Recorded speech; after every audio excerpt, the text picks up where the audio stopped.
Welcome to Camnet TV Main News. I am Precious Mzeya. Sakaleji, the headlines. Solicitor General asks the Constitutional Court to throw out a petition on HH's appointments.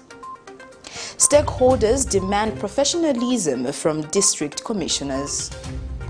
Investigations in LUSAKA expose illegal nursing school.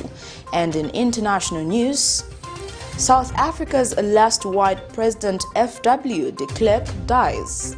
And in sports, Zambia rugby women's national team to face Namibia in the Rugby World Cup qualifier. Join me with the main news in detail after this commercial. Africa is rising to a new dawn of integrity and accountability. Are you tired of being swindled or buying fake or illegal properties? Would you like to sell or buy genuine property? Would you like to list your property on both local and international market? Don't waste your time. Call the professionals, the SGK Properties on +260 762 166 018. SGK Properties. Your business assurance is our priority.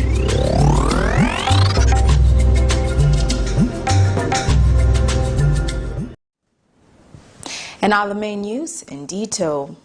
Solicitor General Marshall Mchinde has asked the Constitutional Court to throw out a petition in which governance activist Isaac Mwanza is seeking interpretation on whether a person can legally be appointed to an office of minister and perform ministerial function after dissolution of parliament and before its commencement.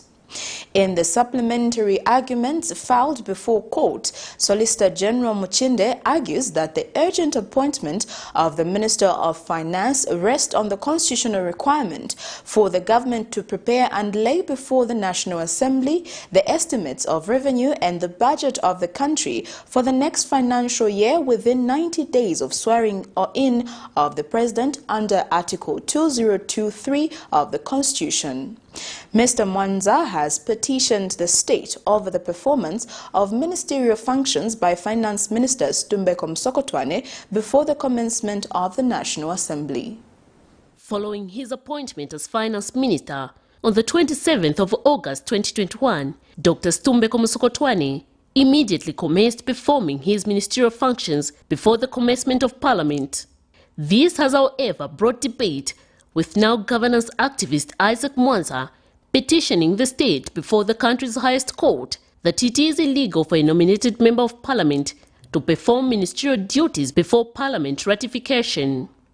The governance activist is now seeking the Constitutional Court to interpret the Constitution in relation to the subject matter, citing Article 81. Mr. Mwanza further seeks an interpretation in line with Article 173 of the Constitution on whether the President or any other appointing authority can terminate the employment of a public officer without cause and due process. He feels it is important that the court clarifies the law. So we shall make them again on the 18th of November to see that this matter is attended to. However, there are a lot of issues that are going on. You know, this matter borders on the disappointment of public service workers, and this has continued. And it was important that the court disposes this matter as quickly as possible, so that we can have clarity in the law. If it goes in favor of the state, then that would be good. But if it doesn't go in favor of the state, I think that the nation will be guided. This is not a matter of winning or losing. It is a matter of clarifying what the law is, so that the nation can be guided under the rule of law. It is not about Mr. Againde Ichilema. It is not about Mr. Msokotwane. It is about the law. What does the law say? And it's only the Constitutional Court that has the capacity to clarify the law. However, responding to his argument, Solicitor General Marshall Mchinde has argued that a person appointed by the President is able to perform duties as a minister even before such a person takes parliamentary oath, citing Article 116 of the Constitution. The state has further argued that the urgent appointment of the finance minister rests on the constitutional requirement for the government to prepare and lay before the National Assembly the estimate of revenue and the budget of the country for the next financial year within 90 days of swearing in of the president under Article 202(3) of the Constitution. In their supplementary skeleton argument that they filed on Wednesday after the court granted them leave, they submit that the court should dismiss the said petition with cost, as it moves the court wrongly on many issues.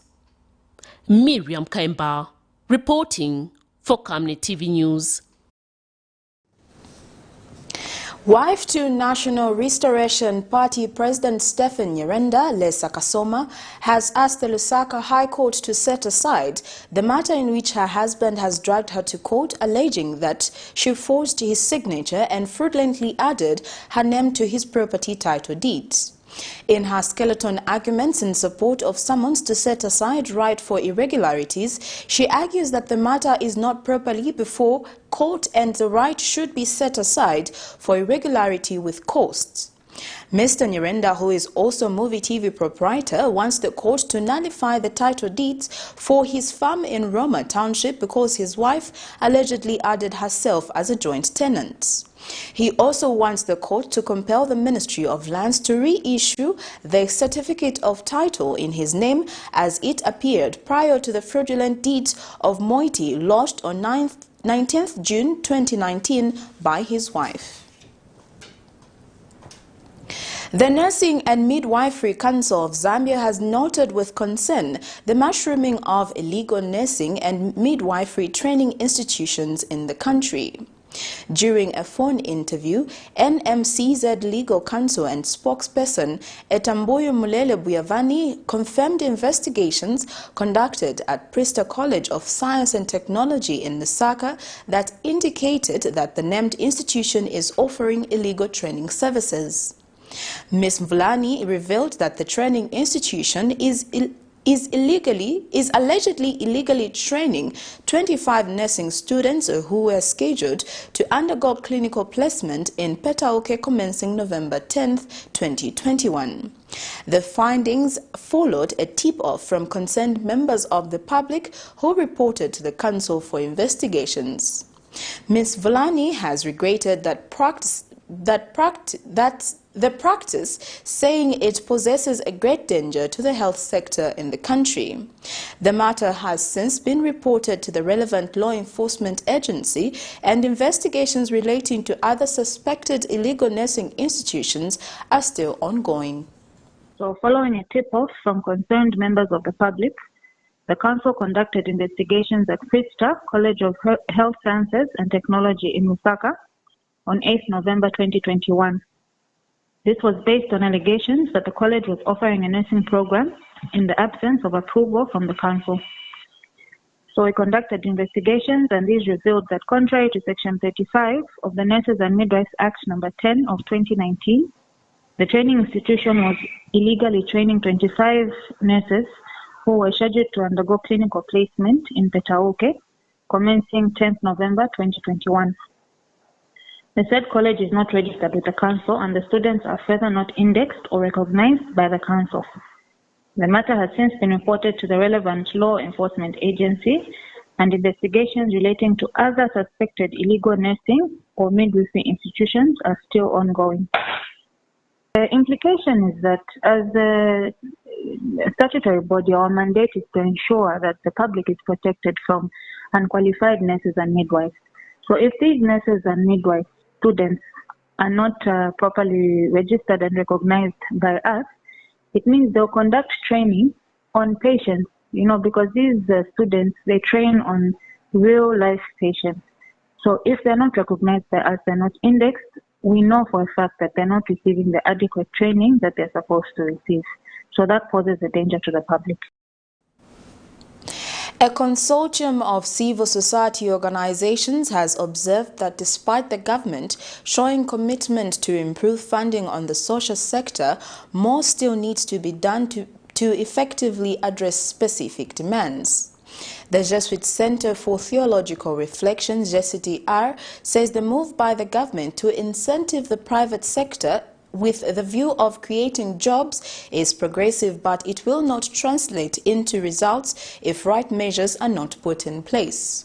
Speaking during a joint civil society reflection on the 2022 national budget, Father Muyebe is happy with the creation of 41,200 public service jobs, but raised questions on how the government will sustain the wage bill. Meanwhile, speaking on behalf of the water and sanitation sector, SNV Wash sector leader Zambia Maria Carciero says the 2.1 billion allocated to the water sector is not adequate and must be revisited.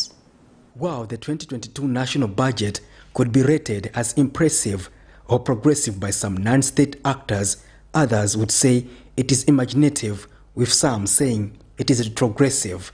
As stakeholders go beyond the figures in the national budget, some issues are being highlighted on how the government should spend next year. Thursday, 11 September 2021, a consortium of civil society organizations comprising Civil Society for Poverty Reduction, NGO Wash Forum, SAFEDS, Jesuit Center for Theological Reflection, JCTR, and NACAIS raised a number of concerns on social sector allocations in the national budget. Father Alex Muyebe, the Jesuit Center for Theological Reflections Executive Director, spoke about the aspect of job creation. He's happy with the creation of 41,200 public service jobs, but raised questions on how the government will sustain the wage bill. We also note that while government is expecting the job creation agenda to be driven by the private sector, there is no clear target with regards to job creation by the private sector. The enhanced visibility of public sector jobs in the budget over private sector jobs remain a concern for CSOs, given that government alone cannot address the high unemployment levels in the country, especially among the youth. Meanwhile, Finance Minister Dr. Stumbe Komosokotwane is being advised to increase allocation to the water sector, saying the 2.1 billion kwacha is not adequate to respond to water and sanitation matters. That the allocation of 1.4%, which again is a reduction against the 1.8 from the previous year, is insufficient to meet the needs in this sector, especially in the rural areas. And allow me to share some figures. Where access to water, for instance, it stands at 58% only. Access to sanitation at 37%, and access to hygiene, that is hand washing with soap, stands at a mere 15% in the midst of a pandemic. And Civil Society for Poverty Reduction Programs Manager Ed Musosa says the government must ensure that the Social Protection Bill is enacted into law. The Social Protection Bill has been in draft form also for so many years, since as far as I can remember, 2014. This bill is very important because then it will turn the right to social protection into a legal guarantee. So it means that social service delivery will be guaranteed for the poor and vulnerable. As it is now, there is no law which is governing whether you and me deserve also social protection, which we are all entitled to according to our constitution on the Bill of Rights. So we need that law to quickly come in place so that there is a legal framework which is binding our duty bearers to see to it that they release all the financing. The budget is currently being debated in Parliament before it can be approved. Patrick Soko, Camnet News in Lusaka. Stakeholders have called on the United Party for National Development to clearly explain what role the newly appointed district commissioners will play under the new administration so as to avoid duplicate of work and conflict of interest with the local authority, as has been the case in previous governments. In an interview, a governance activist, Sam Zulu, says the new administration should depoliticize this position and clearly define its function in the decentralization process. President Hakainde Hichilema terminated contracts for district commissioners countrywide on Wednesday and replaced them with new appointees. The office of the district commissioner is one that has been highly contended by stakeholders because it has been alleged that this office is often held by party cadres and not well-deserving citizens. The United Party for National Development, UPND, is one of the political players who frowned on how this office was handled by the previous administration. This office has often had overlapping roles with local authorities, which caused many stakeholders to question its relevance, calling for the strengthening of the local authorities instead. Presidential Press Aide Mr. Anthony Walia Wednesday, in a statement, announced the termination of contracts for all district commissioners by President Hakainde Hichilema. The statement further indicated that new district commissioners had been appointed and names will be communicated. Some stakeholders, however, have expressed disappointment with the retention of this office. A governance activist, Mr. Sam Zulu, has therefore called for clarity on how this office will operate to avoid duties colliding with the local authorities. The members of parliament, the councillors who are elected directly by the people. So this needs to be managed quite well because, like I've again said, the district commissioner is an appointee of the president, while the member of parliament is directly elected by the people in that particular constituency. So is a councillor. So that is where there is need for clarity and also avoiding. This office should be devoid of partisan politics. We have seen how district commissioners' office have been abused in the past. Meanwhile, former Transparency International Zambia TIZ President Mr. Ruben Lifuka says the process of selection should have been more transparent. I think the information that has been disseminated is inadequate for everyone to understand why there's this sudden change of heart, but also the new role that this position will play vis-a-vis the decentralization agenda. So the onus is on the government to make that explanation. But further to that, the position is meant to be that of a civil servant. And if it is a civil servant position, we would have expected open, transparent recruitment process. So to simply announce that names will be communicated of those that have been appointed without highlighting how they've been identified leaves a lot of undesirable expectations in the people. Why is it that a process has been adopted which is very opaque in identifying and appointing new officials? However, UPND Alliance Media Director Mr. Tabo Kawana says appointment maids have only been given to well-deserving individuals and not political party cadres. We complain that the office of the district commissioner has been polarized by the PF government, then that appointed the cadres to run the office of the district commissioner who did nothing but patronize the offices and drive the PF agenda as a partisan agenda. This is why we have maintained that the office of the district commissioner will now be occupied by qualified people who will do that which they need to do correctly by servicing the people of Zambia. The new administration is under scrutiny as it continues to make new appointments, as it promised to make appointments purely based on merit and to use resources prudently. Zipporah Mshala, Camnet News, Lusaka. In other news, former Deputy Chairperson of the Patriotic Front Mobilization Committee, Bizwa Mutale, has condemned political violence being perpetrated in some areas of the country, citing the recent Monze incident during the by-elections. Mr. Mutale says it is high time the country united and desist political violence regardless of the political affiliations. He has challenged the United Party for National Development administration to demonstrate political will in addressing the ongoing vice and make deliberate efforts in uniting the country. Meanwhile, Mr. Mutale is confident that he will lead the Patriotic Front in the next phase as the party anticipates convention. He said this during a special interview on Camnet TV. I'm not going to hide anything. There is a lot of cadreism that has been going on in our Patriotic Front, and that have actually gone out of line. And some of this cadreism has sponsored the cadreism that was there, and this will not go on, and you have to stop. Definitely have to stop. At some point, we need to stop. As I said, this violence and internal violence and violence against one another, yes, it was there, and when it was being exhibited, it has now spilled into the opposition. They think that's how to run the ruling party prefer. The former opposition, now the ruling party. It seems like that's how we are going to run the politics. That's what we are going to run the politics. We need to go back to peace and stability. All the youth are our children. We need to teach them to love one another. We must denounce violence, and it cannot go on like that. Violence cannot bring development in our country. It's embarrassing. I am very much ready, and I'm not doubting it.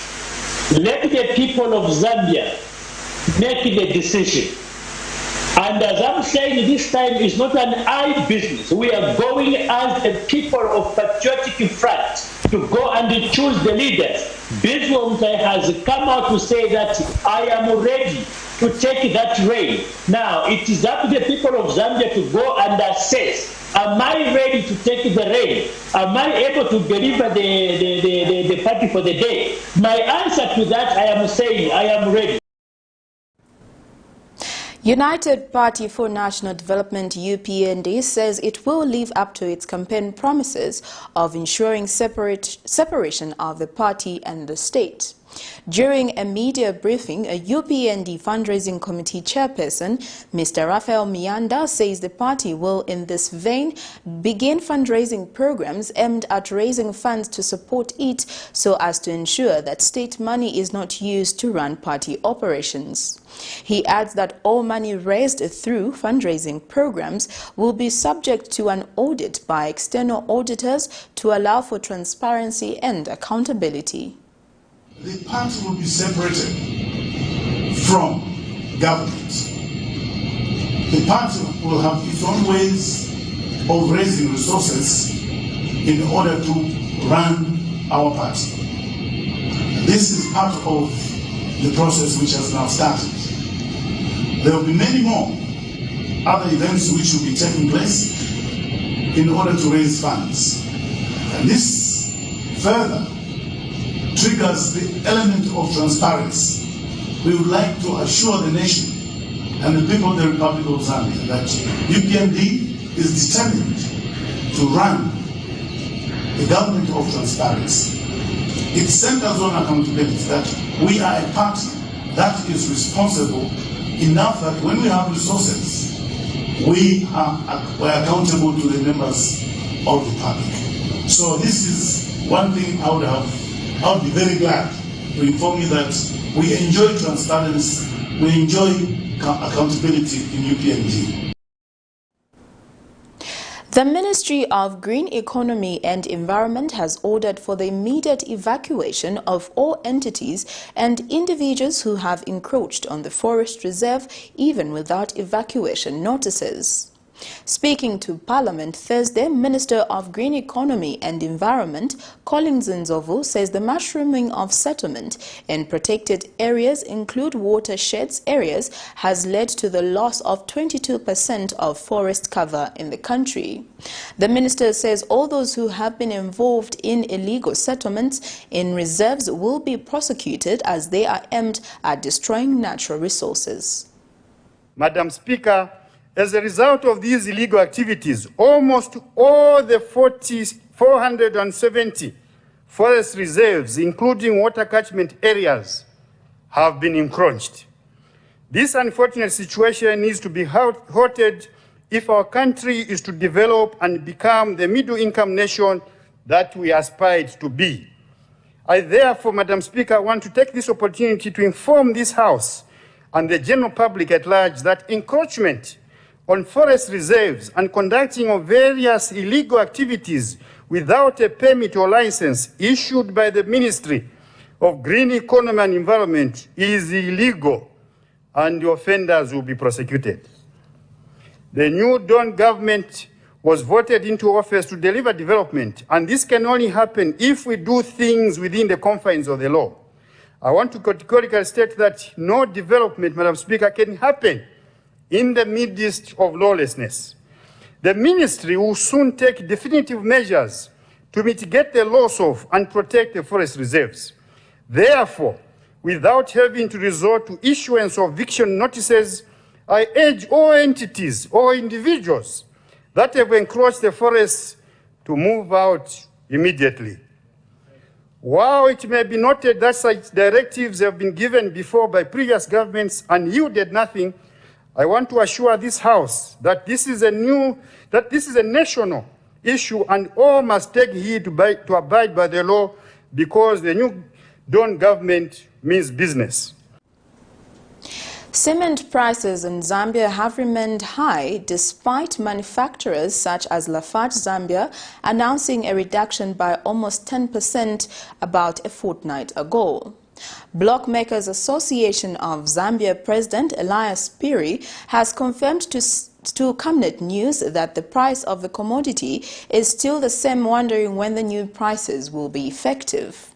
Mr. Piri has wondered why manufacturers in the country are quick to increase prices of commodities whenever the kwacha depreciates, and while delaying in reducing the price whenever the kwacha appreciates. On 31st of October 2021, Lafarge Zambia PLC announced that it had reduced the price of cement by 5 to 10% due to the recent appreciation of the Zambian kwacha against other major currencies, as well as the positive outlook of the national growth. A check by Camnet News at some outlets in Lusaka has, however, established that the commodity still remains unchanged 11 days after the announcement was made. And the Blockmakers Association of Zambia President Elias Piri has equally confirmed to Camnet News that the price of cement has remained unchanged despite Lafarge Zambia having announced a price reduction by almost 10%.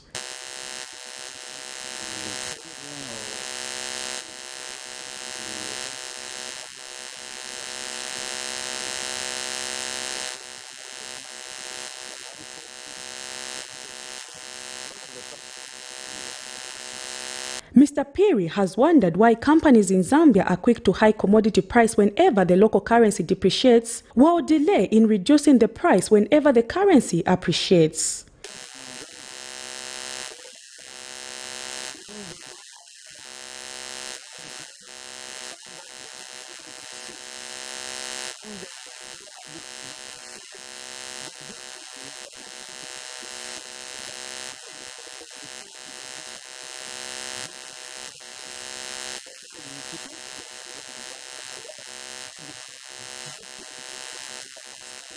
But when contacted for a comment, Lafarge Zambia Corporate Affairs Manager Gift Danka told this reporter that the company has reduced the price as was announced, but that the company has no control over what happens on the market. And Dangote Cement Zambia Chief Executive Officer, when asked when the company will consider reducing the cement price, the CEO told this reporter that the company has equally reduced the price of cement by 7 to 10% and says the effect will be felt as soon as the old stock on the market is cleared. So you should see the market, let's say by next Monday or Tuesday, if you go in the market and talk to retailers and check the price and ask them, they will say, okay, 1 week ago price was so and so now. So it's happening. The price change happens and it is a law of the nature of the market. When the price increases, retailers, even if they have purchased at a lower price from distributor, they will increase the price. Who then is responsible for regulating the price of commodity on the market to ensure that consumers are not exploited by wholesalers? Prudence Chota, reporting for Camnet TV News. Minister of Commerce, Trade and Industry Chipoka Mlenga has challenged cement manufacturers in the country to cut the price of the commodity. The minister says factors that lead to the escalation in the price of cement, such as the devaluation of the Zambian kwacha, electricity challenges and shortage of gypsum, have all been addressed by the government. Mr. Mlenga says government has also revised the tax system to favor business, hence the cement companies should not give excuses for failing to reduce the cement price. The minister was speaking when he launched the Dangote Cement Blockmaster in Lusaka on Thursday. Zambia has a mixed economy in which there is a variety of private freedom combined with centralized economic planning and government regulations. While there has been concerns regarding the high cement price in the country, Minister of Commerce, Trade and Industry Chipoka Mulenga has challenged cement manufacturers to slice the price of the commodity, considering the fact that factors that led to the escalation in the price of cement, such as the devaluation of the Zambian kwacha, electricity challenges and shortage of gypsum are all being addressed by the government. The minister was speaking in Lusaka Thursday when he launched the Dangote Cement Blockmaster. But I still have to make mention of this. That we need to see the price of commodity, which is cement, to come down. Here we are today, very proud to launch the Blockmaster product. But the question that I need to bring to Dangote and every champion of the industry is how many people will have access to this product. The minister adds that the revised tax system introduced by the government in the 2022 national budget favors the manufacturing sector, which should see commodity prices begin to reduce on the market. Electricity is becoming very stable. It was one of the reasons why we increased the price of cement. The kwacha will stabilize very soon. It's one of the reasons why we increased the price of cement. The tax I mentioned, which the government imposed on each pocket of cement, which the end user in this country has always suffered the consequences, was introduced. We are going to work on it. And Dangote Cement Chief Executive Officer has thanked government for providing an enabling environment for businesses to flourish. And our group is fully committed to it. It's a heavy industry. It has very high fixed costs, and it does need institutional support in terms of policies and enabling infrastructure, transportation. So as our parent ministry, I mean, I'm very privileged to have you here. Meanwhile, company head of sales and marketing says Africa will never be developed by foreigners, but by Africans themselves. You go to North America, it's also close to almost about 75%. You come to Africa, trade between African countries within the African continent, it's about 20% or less than 20%. Okay? So, and you don't expect any miracle. If Africans cannot buy from fellow Africans, then who is going to buy from Africans? Prudence Chota, reporting for Camnet TV News. You're watching Camnet TV Main News. We take our first set of commercials. We'll be back with more after this. This is the Rusito Irrigation Project. It's a government project funded by the World Bank through IDSP. The project involved laying over 18 kilometers worth of interlinked water pipes that will supply water to the 280 hectares land for small-scale and commercial farmers in Lusito of Chirundu district. We worked on 35 kilometers of the road network and also constructed 159 concrete water hydrants of different sizes in all 3 tiers.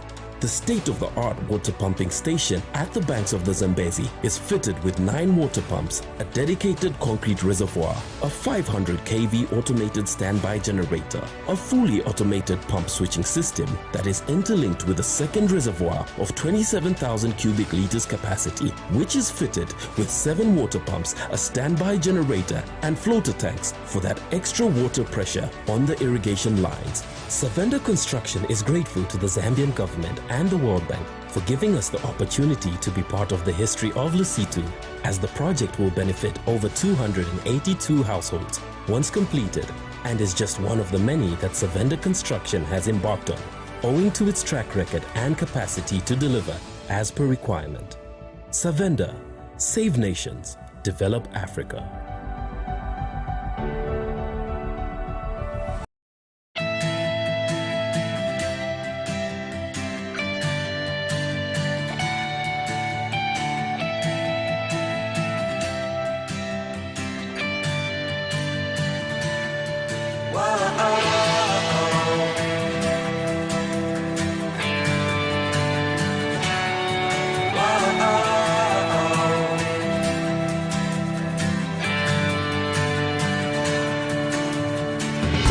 Infirmity never had a legal right in here anymore because she was healed in her soul. He also took care of that accusation in the court where he said, I loose you, and that means to acquit someone of a crime.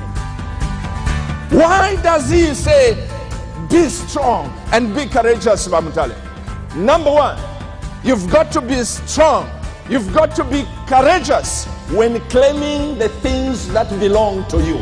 Esto es una arma. If you're up against principalities and powers, en contra de and Satan principados is knocking you around, y el enemigo te está dando contra ti, put praise on in your car. pon alabanza. Put praise on. So we must learn to depend on the Holy Spirit to tell us what these things are and what's the next thing and what the church ought to be doing, rather than conform to everything that is going on. He says you're blessed.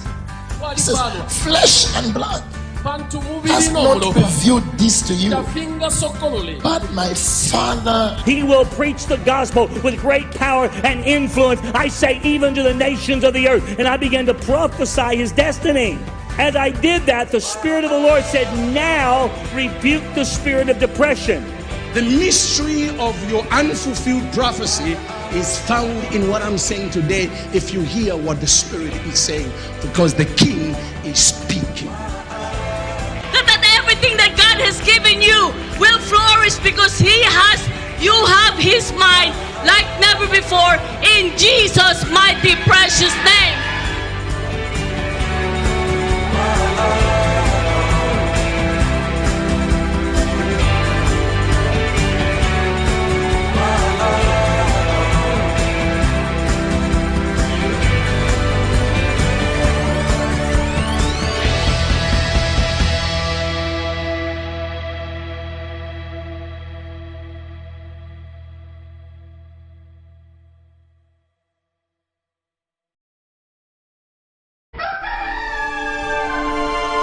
Africa is rising to a new dawn of integrity and accountability. Are you tired of being swindled or buying fake or illegal properties? Would you like to sell or buy genuine property? Would you like to list your property on both local and international market? Don't waste your time. Call the professionals, the SGK Properties, on +260 762 166 018. SGK Properties. Your business assurance is our priority.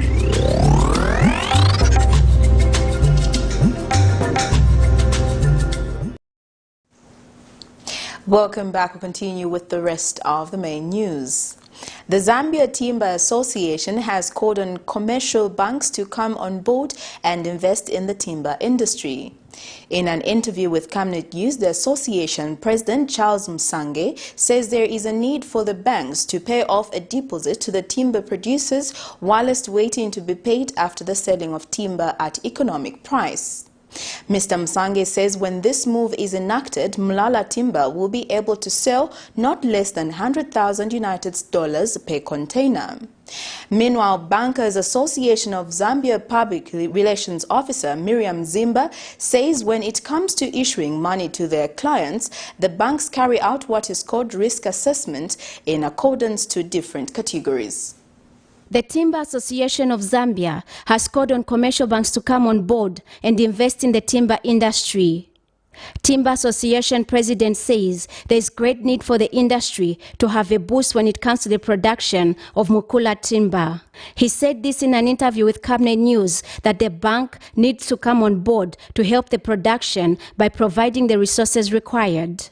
Is leaving the country, and this can be duplicated in other sectors, because the problem which we have in this country are one, production, quality standards, monitoring of our resources, pricing of our resources, and you can name it. And this can be a strong strategy for the timber players to be able to obtain money from the banks. If one bank can come on board and work with us, they put in a lot of money so that we are able to pay off those producers. Mr. Masange says when this move is enacted, Mukula Timber will be able to sell not less than $100,000 United States per container. Deposits while they are waiting to be paid after selling this timber at economic price. To tell you, Mukula Timber is able to sell not less than $100,000 per container. If it's sold places like China, Just you go to Mozambique right now, as I'm speaking, make a survey. A container of timber is not selling less than $40,000. Guys, if somebody, a concession holder in Mansa, is having 10 containers, multiply by $100,000, multiply by $40,000. Are you not bringing money to the local people? Meanwhile, Bankers Association of Zambia Public Relations Officer Miriam Zimba says when it comes to issuing of money to their clients, the banks carry out what is called risk assessment in accordance to different categories. Banks interact with people, members of the public, because these are their clients. So yes, they are obligated to offer various services and products to their clientele. So banks carry out what we call a risk assessment. They assess differently. There are categories that they use to assess individuals. There are categories that they use to assess SMEs, and there are also categories that they use to assess corporate clients. But all in all, for all the three categories of clients, the bank wishes to establish whether the person or the SME or the corporate they're lending to is credit worthy. What do we mean credit worthy? Does this individual or does this business have a proven track record that they are able to service the loan? First of all, what are their revenue streams? Blessings Chakwila, Camnet News, Lusaka.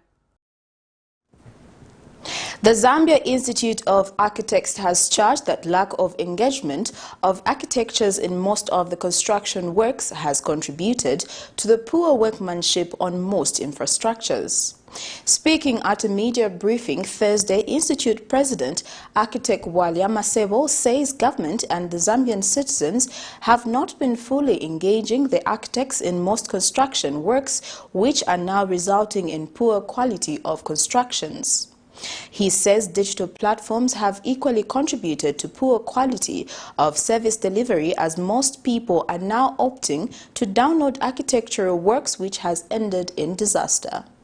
It may seem as though the general public does not give architects enough credit, but the role they play in providing a variety of services for residential and commercial projects cannot be overlooked. While the country has witnessed some quality of construction works that are questionable, one would wonder if at all architects were involved in the first place. The Zambia Institute of Architects says government and the general public have not been fully utilizing the role of architects in most construction and developments, which have resulted in engineering disasters.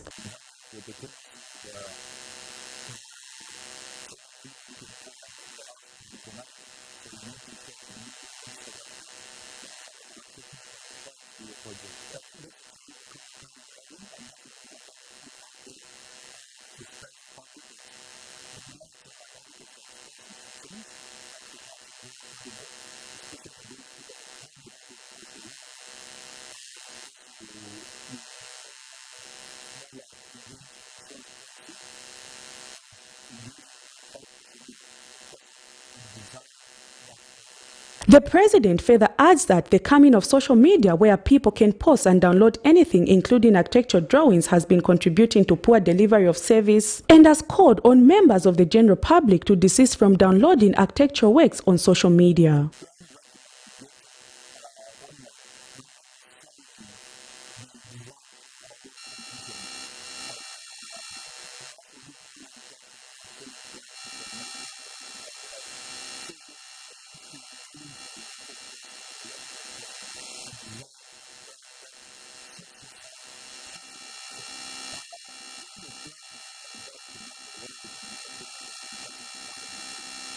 The institution will since be hosting the 2021 annual ZIA International Architecture Conference in Livingstone on 24th and 25th November 2021 under the theme Challenges and Opportunities of Smart Cities. Prudence Chota, reporting for Camnet TV News.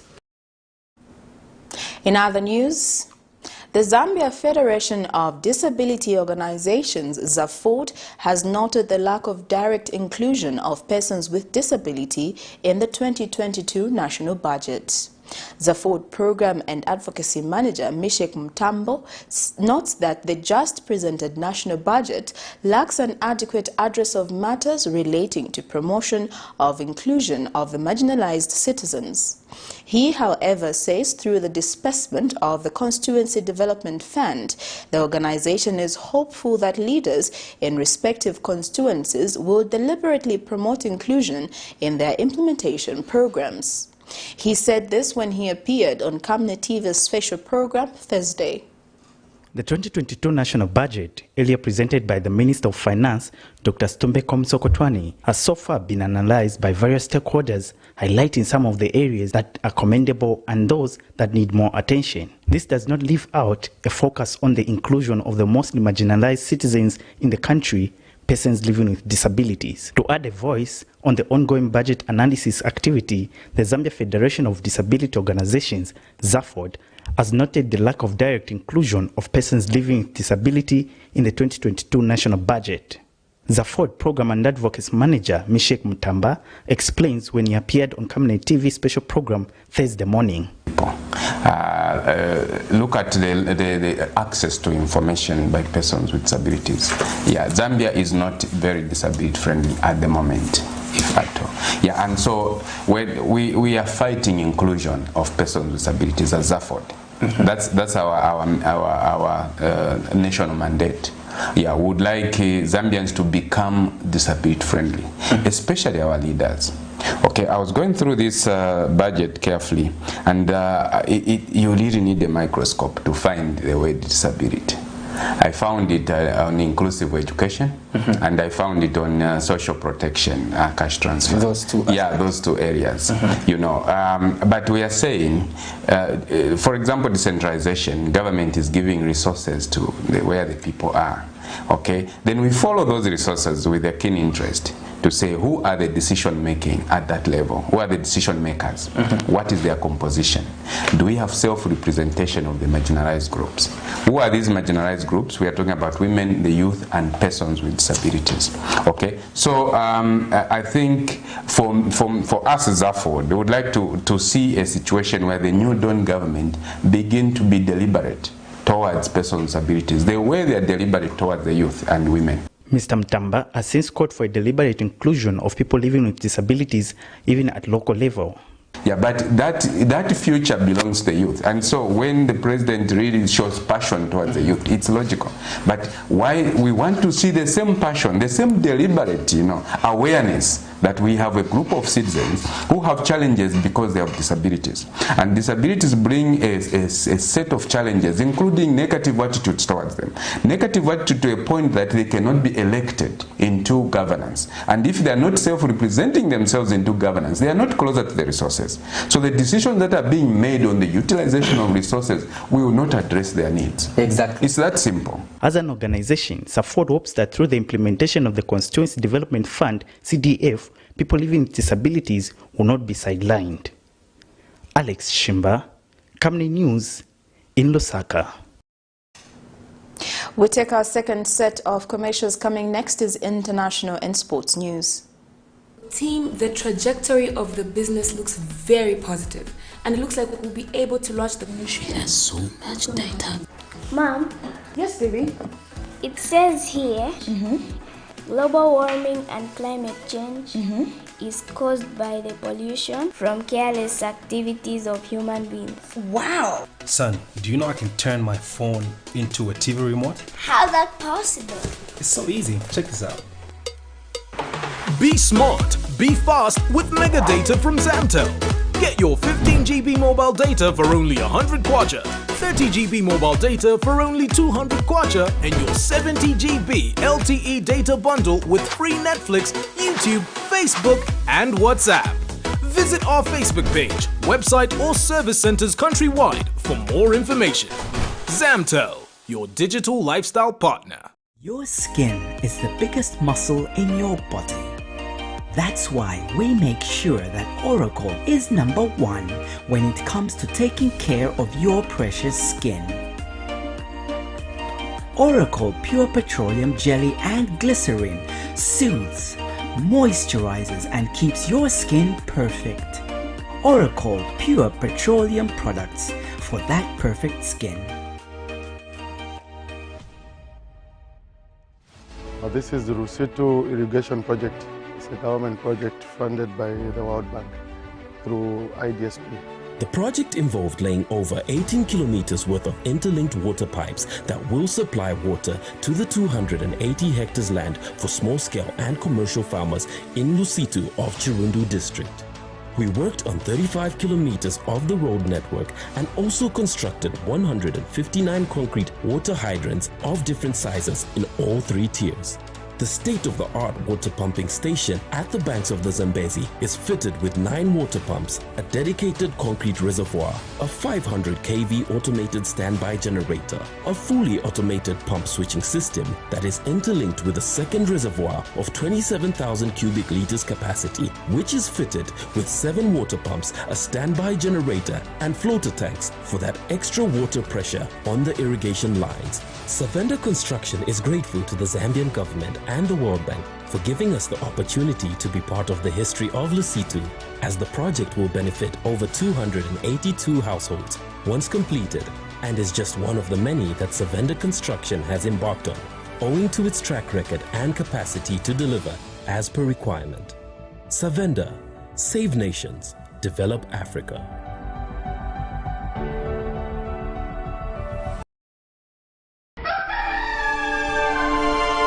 Africa is rising to a new dawn of integrity and accountability. Are you tired of being swindled or buying fake or illegal properties? Would you like to sell or buy genuine property? Would you like to list your property on both local and international market? Don't waste your time. Call the professionals, the SGK Properties, on +260 762 166 018. SGK Properties. Your business assurance is our priority.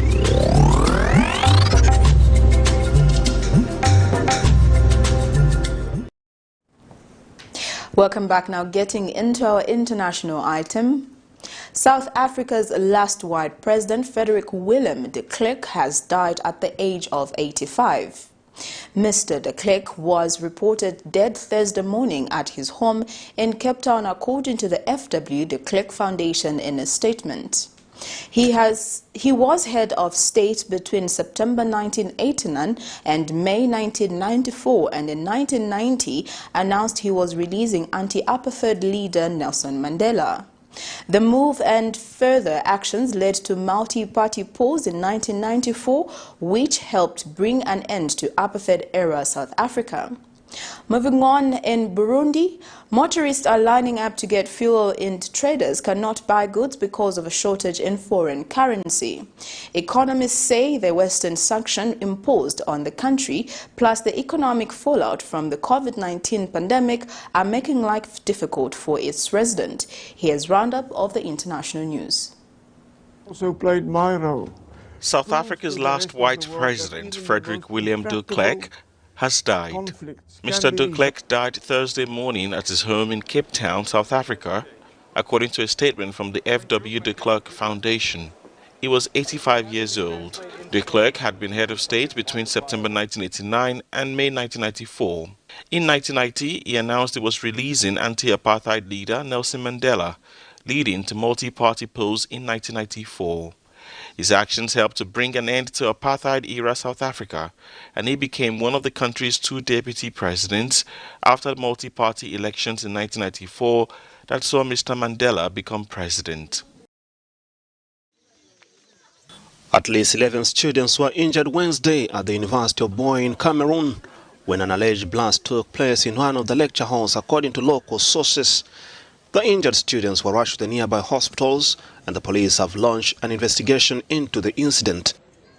According to the university administration, an explosive device was thrown to the lecture hall in the middle of the class before it hit the ground and exploded, injuring 11 students. No fatalities were recorded, but minor injuries were reported. injured about 11 students who were in the vicinity. So they are undergoing treatment. Treatment was immediate, and they are stable, and as at now there are no major injuries, but they are still in pain. They are being stabilized, and we hope they will improve. The incident took place as the university was preparing to organize a conference on peace with the Canadian High Commissioner to Cameroon as guest speaker. This is the third bombing incident recorded after the second earlier this week, when a taxi driver died after his vehicle exploded from an explosive device still in Buea. This has become a familiar sight on the streets of Bujumbura. Motorists spend much of their time queuing for fuel. Habimana Marie says it's taken her 4 hours to get her tank filled. It's a big problem because we're often late for work. It completely disrupts our days. Some economists say the country is running low on foreign currency that's needed for imports like fuel and medicines. Many Burundians say they are frustrated. This has been going on for weeks now, but it's not the first time they're experiencing a shortage of fuel. Neither is it the first time that the government is facing a shortage of foreign currency. Some tell us it all goes back to 2015 when there was a political crisis. Former President Pierre Nkurunziza's decision to run for a controversial third term 6 years ago sparked political unrest. More than 1,000 people were killed and many displaced. Donors like the European Union and the US withdrew government funding, and sanctions they imposed on the country are yet to be lifted. The pandemic and the closure of foreign exchange bureaus by the central bank in 2020 made the situation worse. The cost of the COVID-19 test. To cross the border, you have to be tested for 30 USD. To mean that for a small trader, it's too much. The movement of traders between DRC and Burundi remains slow, despite the border has been reopened. It represents a big amount of money in terms of foreign currency when those small traders are crossing daily. Horichubonye Donacio imports goods from Asia, Europe and neighboring countries. He says he's struggling to stay afloat. There's no money in circulation. We need to import things from Asia and other neighboring countries. To buy those goods, you have to have foreign currency. If we don't, that means there's a big problem. He tells us he hopes sanctions will soon be lifted and border crossings fully reopened, because without that, the economy can't start growing again. Catherine Soy, Al Jazeera, Bujumbura. We now get into our sports story.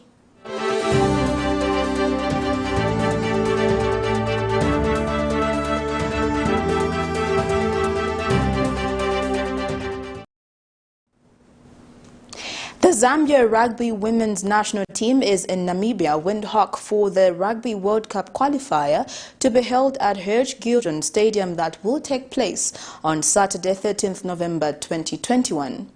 Zambia Rugby Union Communications Officer Tom Chaloba says the 23 ladies squad is being led by Natasha Msonda as captain, Veronica Lungu as vice captain and John Chibamba as coach. Zambia is ranked 5 in Africa and 30 on the world ranking. Chaloba says the union is confident in that it has traveled for this. Saturday, the 13th of November, at the Hage Goba Stadium, right there in Windhoek. So, Zambia is currently 5th in Africa and 30th in the world, while Namibia is on number 51 in the world.